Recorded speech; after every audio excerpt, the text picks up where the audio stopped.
We're getting close to the point where we're going to begin to use style sheets to govern the layout of our page, rather than just styling elements on our page. Since we're getting close to that point, now would be a good time to take a moment and introduce the concept of the box model, which we'll use to structure our content on our web pages. What is the box model?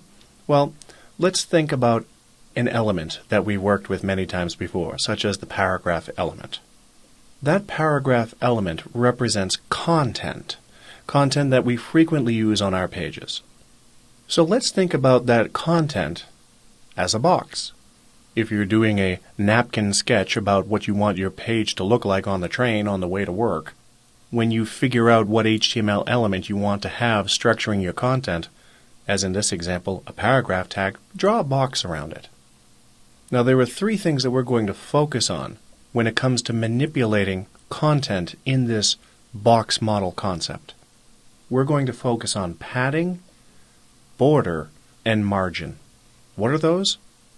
If we'd like to take this box and expand it outwards so that there was some room between the perimeter of our content and anything else on our page, we would have more space available to us, and the perimeter of that box would move outward. This is what we call padding. So in this example, our border would no longer be right around the perimeter of the paragraph element, rather it would be outwards, at some interval that you define.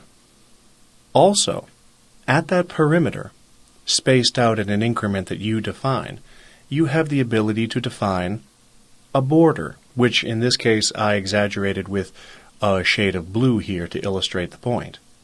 So the space between your content area, in this example our paragraph element, and where our border is what's referred to as padding.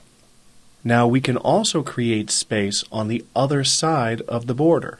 So if you had content around which you wanted to have a border, you would use padding to create that space, assign a border styled the way that you wish to see that border presented, and then beyond that border, you can define a space in your layout, and that space is known as margin. The box model is a very elegant and efficient way of controlling the content of our page. We discussed in a previous lesson separating layout from content. Using the box model, we can separate layout from content by putting our content into elements, which we then position using cascading style sheets and the box model. We'll get into detail as to how to do this in Chapter 8, but I wanted to introduce the concept now because, as with everything, there are exceptions to rules, and we're going to look at, in Chapter 7, some ways to hard code content within our layout, and then in Chapter 8 we'll look at how to separate content from our layout.